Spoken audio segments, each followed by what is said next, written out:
Today we're at Reule Lake in Stutsman County, a popular lake just west of Medina, visiting with Fisheries Project Development Supervisor Wesley Erdle as they construct a new boat ramp. I'm Mike Anderson with the North Dakota Game and Fish Department.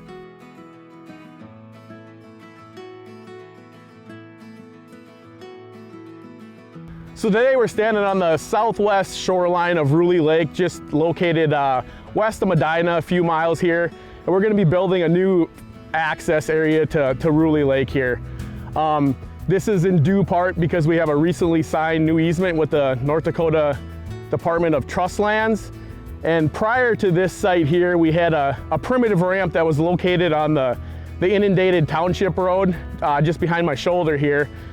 These primitive ramps are more geared towards that smaller boat with a roller trailer. The interest in this lake, the walleye fishery, and the bright future it has, we wanted to get something a little bit more permanent and concrete in here. So we're going to be upgrading and building this site to concrete, which will accommodate both your large and small boats. So Reule Lake, you know, it's actually got quite a few surface areas, and over the past few years here, actually probably for a decade, it's been stocked pretty hard with walleye, and they're starting to take off and got some really big fish in there actually now, some upper 20s and whatnot, and people are really wanting to get on it to take advantage of those larger fish.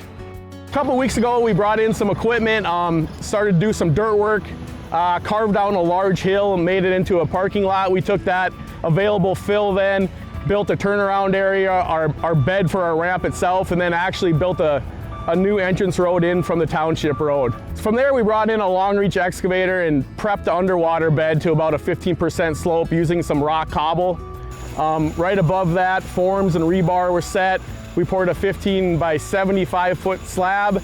In a few moments here, we'll be pushing that slab in onto that underwater bed that we prepared with a couple of dozers. Once that slab is sitting on top of that underwater bed, we'll dowel into it and then pour another slab, about a 70 footer that will be stationary then.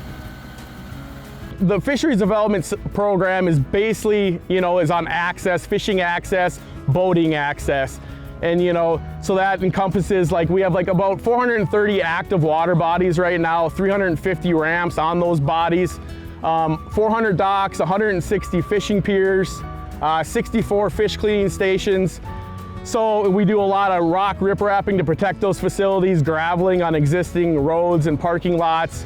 Our main goal, our main function is to provide access to all these water bodies for the boater and fishermen alike.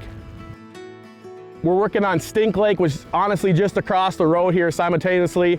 And then we started off the year earlier this spring working on a project up by Big Mallard Marsh, just north of Woodworth, where it was an existing site and we just upgraded the ramp itself from, it was a slide into concrete. From there we shifted over to that Underwood area, Coal Lake. We had a primitive ramp there that we upgraded to concrete.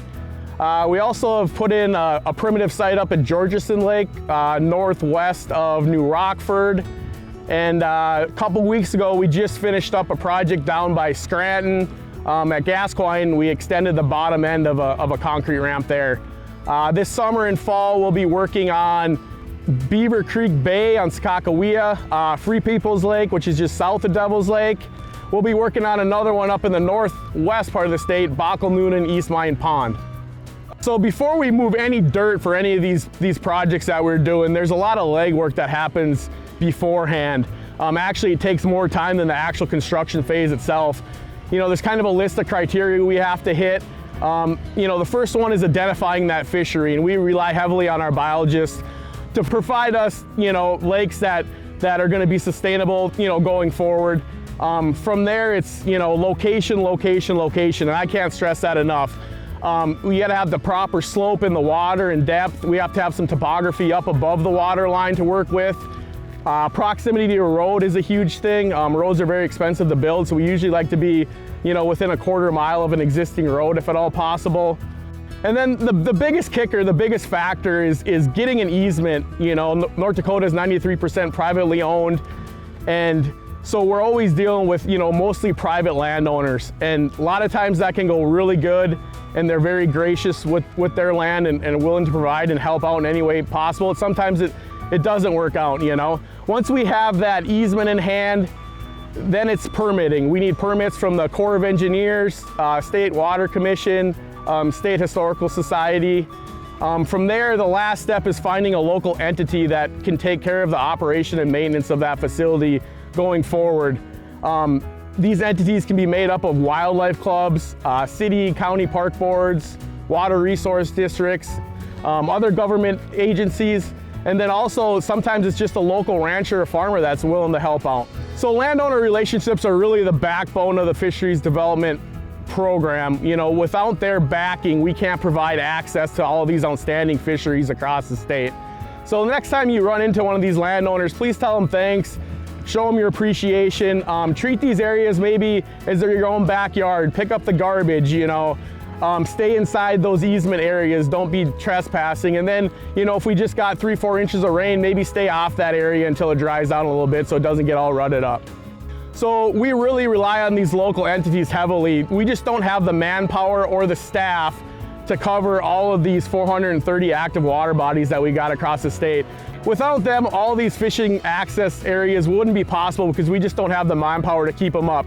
You know, the docks have to be installed in the spring, they have to be removed before freeze up, you know, the garbage has got to be picked up. A lot of times they're mowing these access areas and things of that nature. Yeah, I mean, at the end of the day, we get a lot of compliments of, you know, people are just very happy when we get a new site into one of their favorite fisheries and they can finally take advantage of that versus dumping in off of a, you know, a road grade, off the ditch of a road grade or whatever. It makes it a better fishery for all anglers involved.